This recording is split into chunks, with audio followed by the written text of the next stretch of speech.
Jake Miller stood in the center of the huge crystal room. His hands were tied with glowing blue restraints. Around him, hundreds of aliens watched from floating seats. Their strange faces showed anger and disgust. Ambassador Zach Thull floated forward. He was tall and thin, with gray feathers covering his body. His 4 eyes looked down at Jake from a long neck. "Human Jake Miller, you face serious charges today," the ambassador said. His voice sounded like wind chimes. "You have broken 17 space laws. You caused problems in 3 star systems. You made peaceful species lose millions of credits." Jake tried not to smile. "I just taught them poker. It's not my fault they're bad at bluffing." The room exploded with noise. Aliens clicked, chirped, and made sounds Jake had never heard before. A purple tentacled creature waved its arms wildly. A small furry ambassador jumped up and down on its seat. Silence. Zach Thull spread his wings. The room went quiet. "You also taught the Morvac people something called arm wrestling. Now they refuse to work. They only want to prove who is strongest." "They really took to it," Jake said. "You should see their championship matches." "And you introduced the Zalathi to your human music," another alien added. "This one looked like a giant praying mantis. Now they play it all day. They call it rock and roll. Our peaceful meditation planets are ruined." Jake shrugged. "Music brings joy. Everyone needs a little rock in their lives." The council members whispered among themselves.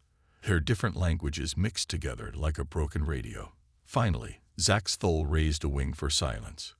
"Jake Miller, you show no regret for your actions.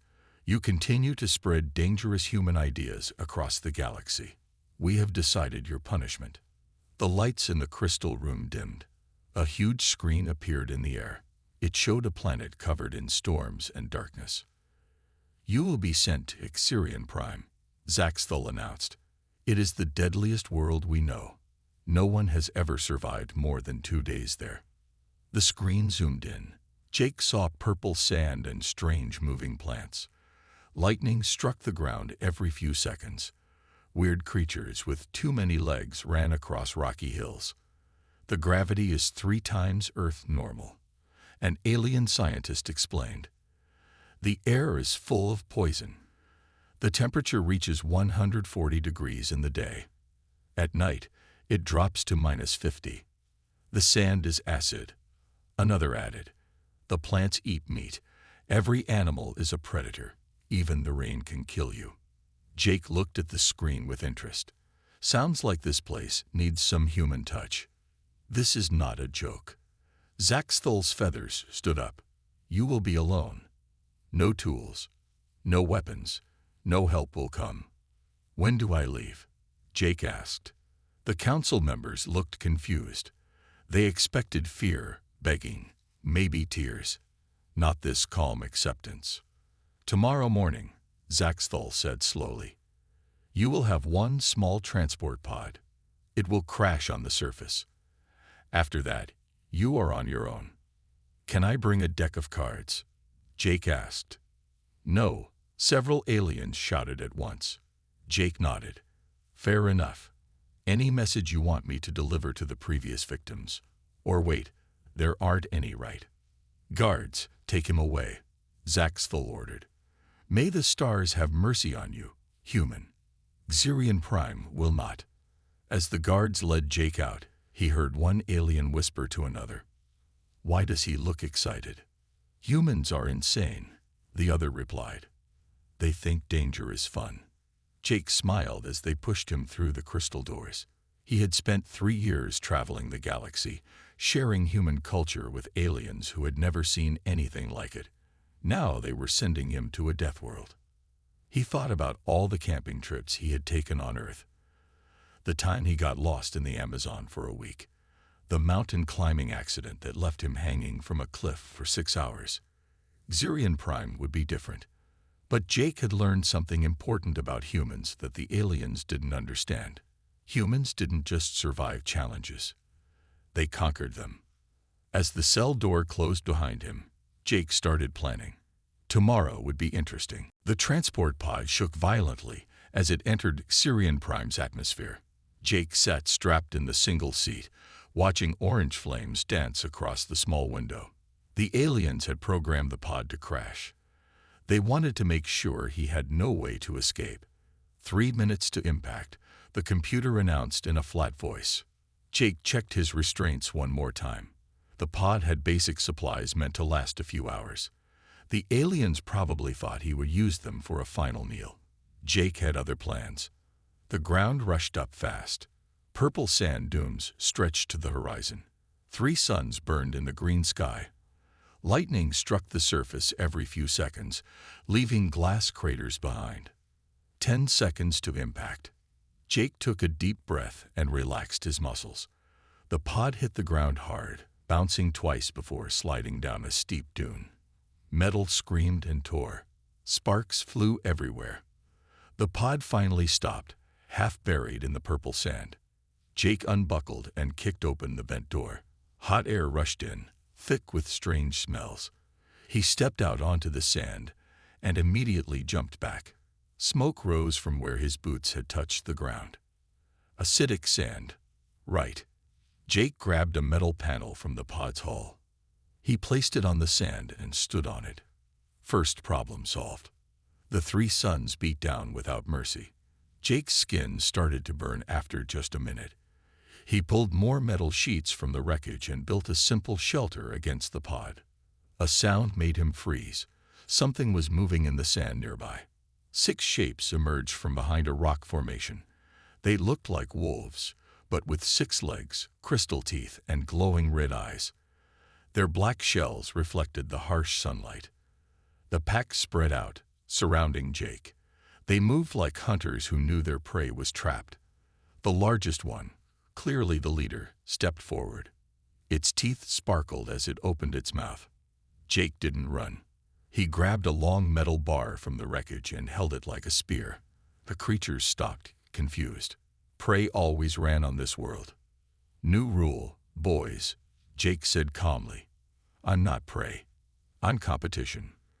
The leader snarled and charged. Jake stepped aside at the last second and swung the bar hard. It connected with the creature's head with a solid crack. The animal stumbled and fell. The other 5 hesitated. Their leader was getting up, shaking its head. Green blood dripped from a cut above its eye. Jake didn't wait. He charged forward with a loud yell, swinging the bar over his head. The creatures scattered in surprise. They had never seen prey attack before. That's right. Run, Jake shouted after them. He watched them disappear behind the dunes, then turned back to the pod. His hands moved quickly, pulling apart seats, collecting wires, gathering any useful materials. Within an hour, he had built a proper shelter with walls and a roof. The sand was a problem. Jake experimented carefully. He found that certain metals from the pod didn't react with the acid. He made crude boots by wrapping these metals around his feet with wire. As the first sun began to set, Jake started a fire using sparks from broken electronics. He had found emergency rations in the pod, but he saved those. Instead, he set traps using wire and metal scraps. Day 1, Jake said to himself. Shelter, check. Fire, check. Weapons, check. Not bad for a Deathworld. A plant near his shelter suddenly moved. Its vines reached toward him like fingers. Jake cut it with a sharp piece of metal. Green juice sprayed out, hissing where it hit the sand. Carnivorous plants. Of course. Jake used his metal bar to dig up the plant's roots. They were thick and full of water. But you store water. Useful. As darkness fell, the temperature dropped fast. Jake added more metal panels to his shelter walls. Strange sounds echoed across the desert. Roars, clicks, and screams of unknown creatures hunting in the night. Jake sat by his fire, planning tomorrow's tasks. Find water. Build better tools. Map the area. Learn what he could eat. Somewhere above, he knew the aliens were watching. They expected him to die tonight. Jake smiled and added more fuel to his fire. They had no idea what humans were capable of. High above Xyrion Prime, a space station floated in orbit. Inside the monitoring room, 6 alien scientists stared at screens in complete silence. They had been watching the human for 3 days now. None of them could believe what they were seeing. Dr. Crix adjusted his eye stalks and leaned closer to the main screen. Run diagnostic check again. These readings must be wrong. His assistant, Malix, trembled as she typed. Her thin blue fingers moved across the control panel. I've checked 5 times, sir. All systems are working perfectly. On the screen, Jake Miller was building what looked like a water collection system. He had arranged metal panels to catch the morning dew, funneling it into containers made from pod parts. This is impossible, Dr. Crix said. He should have died on the first night. The temperature alone should have killed him. Sir, another scientist spoke up, his scales turning pale green with worry. Look at Section 4. They switched to another camera. Jake had dug a deep pit and lined it with metal. At the bottom, he was growing something. The acidic moss that normally killed everything it touched was spread out in neat rows. He's farming the death moss. Milix squeaked. They watched Jake carefully water the moss with acid collected from the sand. He had learned the moss grew faster with more acid. When dried in the triple sunlight, it became a perfect insulator for his shelter. Bring up yesterday's footage, Dr. Crix ordered. The screen showed Jake interacting with the 6-legged predators again. But this time, he wasn't fighting them. He had killed one of the smaller creatures from his traps and was offering pieces to the pack. The crystal-toothed animals approached carefully. He's training them, Dr. Crix whispered, like pets. The pack leader, still showing the scar from their first meeting, took meat directly from Jake's hand. Its tail moved in what almost looked like a wag. Sir, should we report this to the council? Milix asked. Before Dr. Crix could answer, another scientist burst into the room. His feathers were standing straight up in alarm. Director, the human is doing something new. You need to see this. They switched to the live feed. Jake had built a large frame from metal bars. He was weaving something between them. As they watched, they realized he was making rope from the carnivorous plant vines.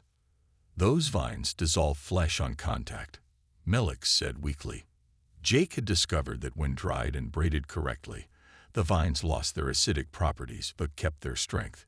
He now had rope stronger than steel cable. Temperature reading for the human, Dr. Crix ordered. Normal body temperature. Sir, heart rate steady. No signs of distress.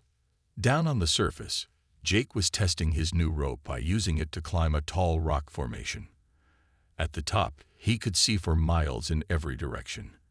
He made mental notes of water sources, possible food areas, and creature territories. The watching scientists saw him smile and say something. Their equipment picked up his words. Perfect spot for a garden. He's not just surviving, Dr. Crix said slowly. He's making himself comfortable. Should we warn the council? Milix asked again. Dr. Crix watched Jake slide down his rope and start marking areas in the sand with rocks. The human was planning something larger. Not yet, the director decided. We need more data. No species has ever lasted a week on Xyrion Prime. When he dies, we'll have valuable information about human limits. But as they watched Jake begin construction on what looked like a permanent dwelling, some of the scientists began to doubt. The human showed no fear. He treated every deadly challenge like a puzzle to solve. Sir, Milix said quietly, what if he doesn't die? Dr. Crix didn't answer. On the screen, Jake was teaching his new carnivore pack to play fetch with a ball made from wound-up vines. The deadly predators were jumping and running like excited puppies. Increase monitoring, Dr. Crix finally said. Record everything. The council will want to see this. None of them voiced what they were all thinking. They might be watching the beginning of something unprecedented. A human turning a Deathworld into a home. A bright flash lit up the purple sky. Jake looked up from his morning work, shielding his eyes against the 3 suns. Another transport pod was falling through the atmosphere, leaving a trail of fire behind it. Looks like I'm getting a neighbor, Jake said to Rex, the leader of his tamed predator pack. The creature tilted its head and made a sound like grinding metal. The pod crashed 2 miles from Jake's growing compound. He grabbed his walking stick, made from hardened plant fiber, and started across the sand. Rex and 3 other pack members followed. When Jake reached the crash site, he found a woman pulling herself from the wreckage. She had short black hair and looked dazed. Her first step onto the sand made her yelp in pain. "Don't move," Jake called out. He threw her a pair of metal plates. "Stand on these. The sand will eat through your boots in seconds." The woman looked at him in shock. "You're human, but they said no one survives here." "They say a lot of things. I'm Jake Miller. Been here 3 weeks." "Lisa Chung," she replied, stepping onto the metal plates. "They banished me for introducing coffee to the Zillothi. Apparently caffeine makes them telepathic." Jake laughed. "That explains the emergency council meeting last month. Come on, let's get you to shelter before the noon heat hits." Lisa stared at the 6-legged predators sitting calmly near Jake. "Are those the native carnivores? Why aren't they attacking?" "These are my boys. That's Rex, Duke, Spot, and Shadow. They're actually pretty friendly once you establish dominance." "You named the death beasts." "They're not death beasts. They're pack hunters with a social structure similar to wolves. Treat them right. They're loyal as dogs." Lisa followed Jake across the desert, still standing on the metal plates he had given her. She gasped when they crested a dune and saw his settlement. Jake had built a proper structure with walls made from metallic pod shells and a roof of woven plant fibers. Solar collectors made from reflected debris powered a basic electrical system. A garden grew in protected plots, and a water tower stood tall against the green sky. "You built all this in 3 weeks." "The first week was rough," Jake admitted, "but once you understand the ecosystem, it's not that bad. Those carnivorous plants, great for rope and building material. The acid moss makes perfect insulation. Even the lightning storms are useful." He pointed to a series of metal rods sticking up from his roof. "Natural power source. This planet has everything you need if you know how to use it." Lisa watched him demonstrate his water purification system. He had discovered that certain local rocks filtered the acidic water when heated properly. "The Council thinks this is a death sentence," Lisa said slowly. "The Council doesn't understand humans. We've survived ice ages, plagues, wars, and reality TV. A hostile planet is just another challenge to overcome." Over the next few days, Jake taught Lisa the basics: how to read the weather patterns, which plants were useful and which would kill you, how to approach the local predators, where to find water. Lisa proved to be a quick learner. Her engineering background helped her improve Jake's designs. Within a week, they had expanded the shelter to include a workshop and a larger garden. Day 30, Jake spoke into his salvaged recorder. Population: 2 humans. Lisa figured out how to make fabric from the fiber plants. We're working on acid-resistant clothing. The pack has accepted her as part of the group. Rex even lets her scratch behind his jaw spikes. One evening, as they sat outside watching the 3 suns set, Lisa asked, "Do you think more humans will come?" Jake smiled. "Count on it. The Council's going to keep banishing humans for stupid reasons, teaching alien sarcasm, showing them action movies, explaining the concept of pranks. And they'll all end up here," Lisa finished. "Exactly. We better start planning a town layout." Lisa laughed. "A town on a death world. Only humans would think of that." Above them, the alien monitoring station recorded every word. Dr. Crix watched the 2 humans drawing plans in the sand, his eye stalks trembling with concern. The death world wasn't killing them. It was becoming their home. 6 months had passed since Jake's arrival on Xyrion Prime. The small settlement had grown into a real town. 37 humans now called the Death World home, each banished for sharing different aspects of human culture with alien species. "Morning, Mayor," Pete Washington called out as Jake walked past the workshop. Pete had been exiled for teaching competitive sports to peaceful aliens. Not mayor, Jake replied automatically. Just the guy who got here first. But everyone knew Jake was their unofficial leader. He understood this planet better than anyone, and had kept them all alive through the harsh learning period. The town square buzzed with activity.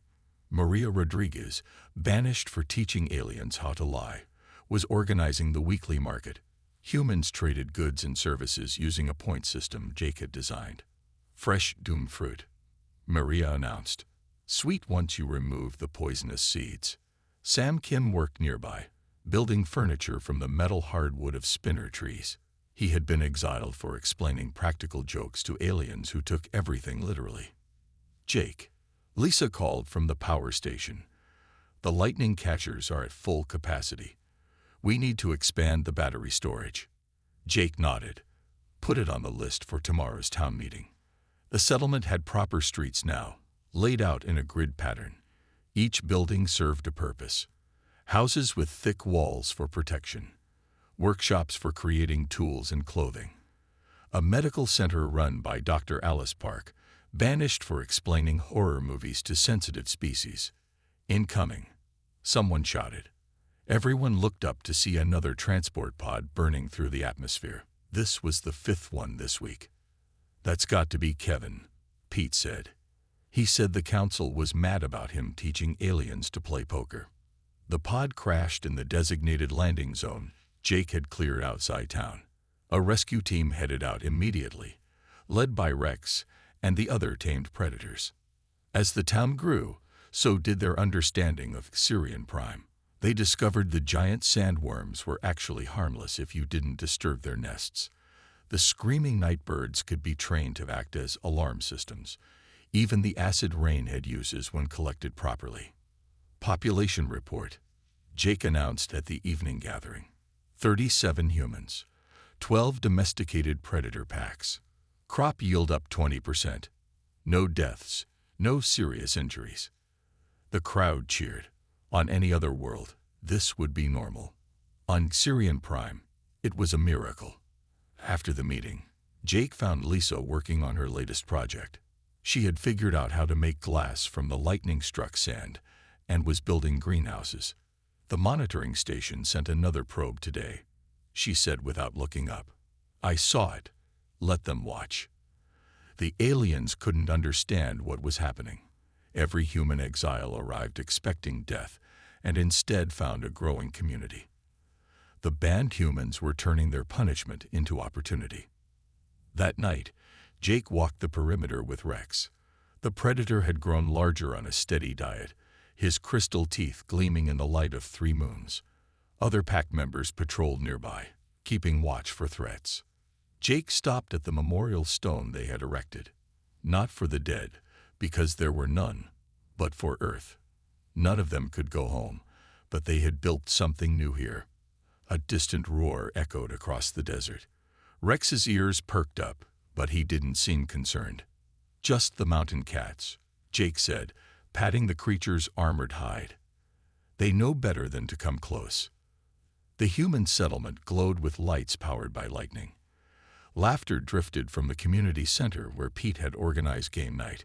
Children played in the safe zones, the first humans born on Xyrion Prime.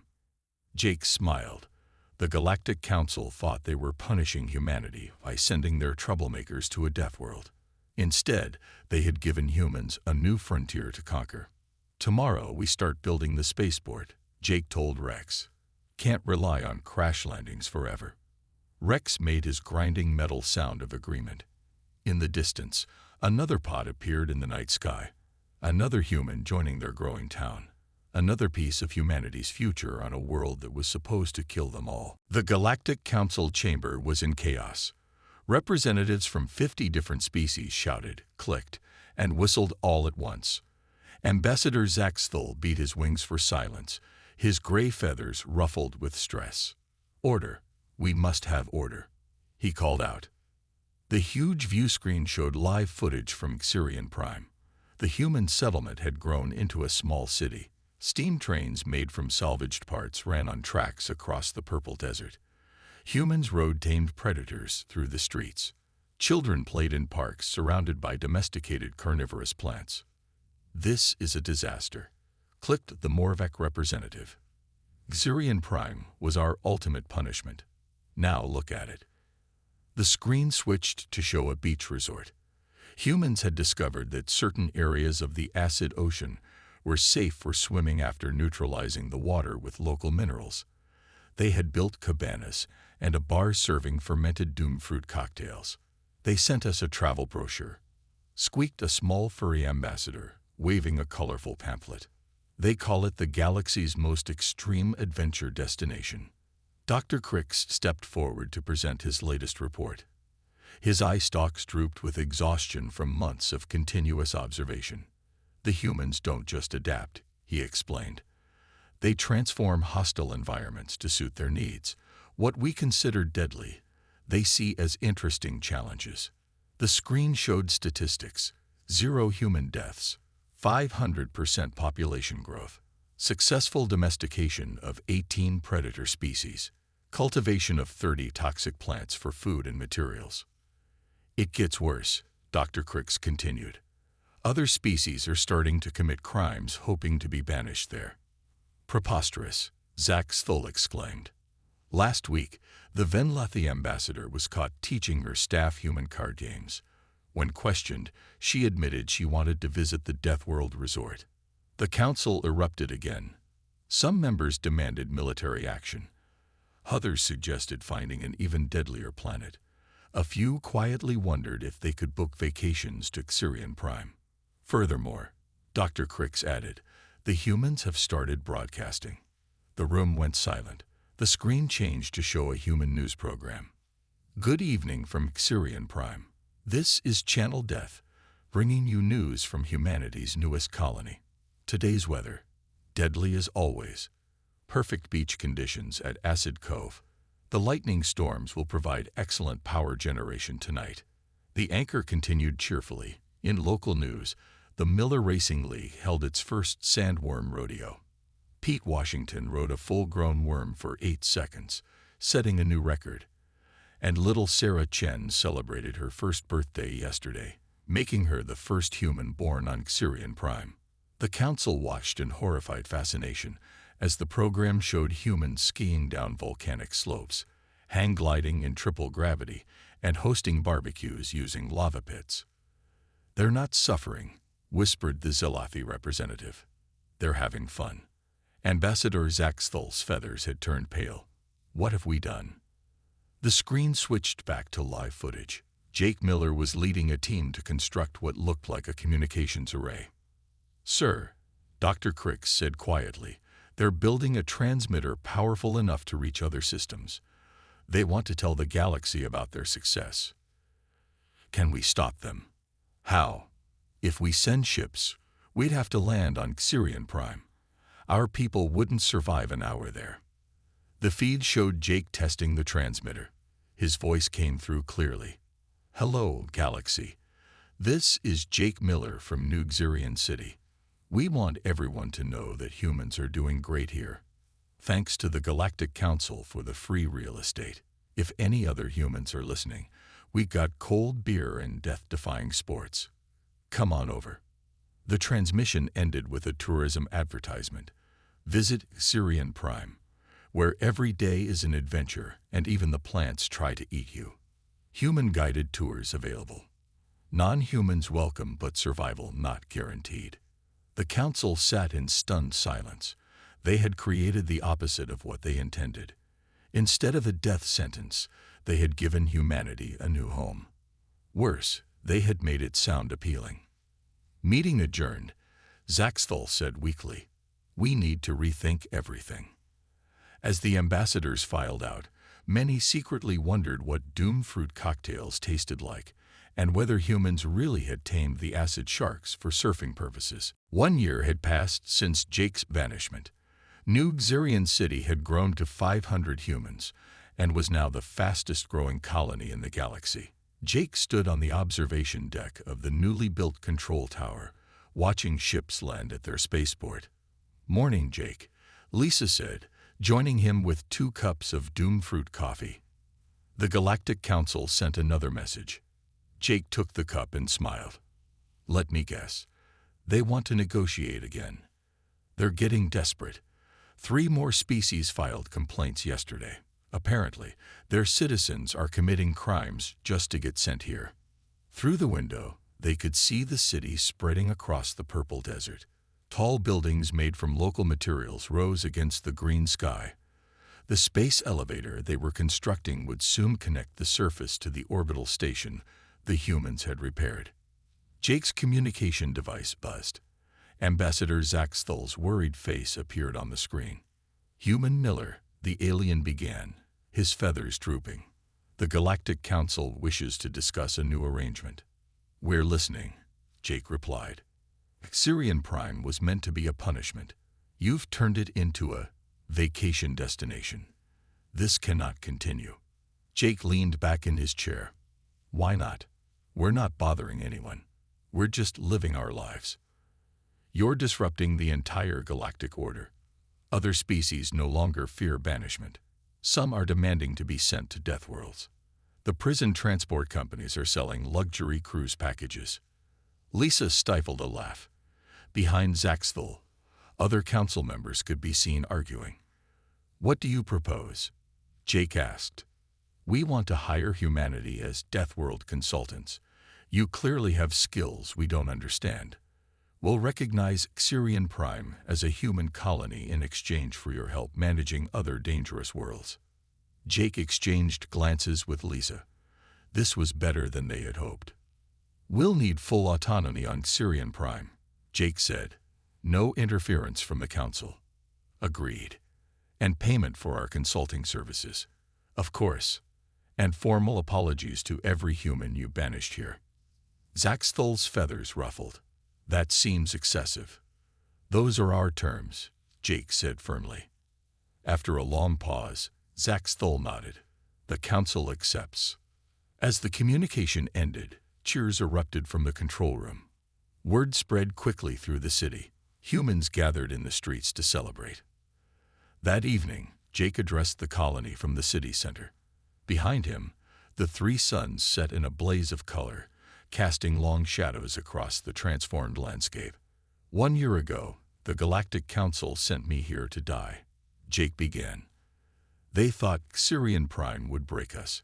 Instead, we broke Xyrion Prime. The crowd laughed and cheered. They've learned what humans have always known.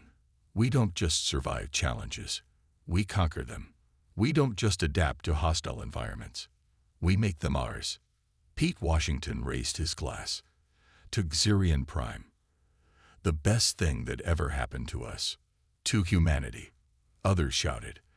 The galaxy's Deathworld specialists.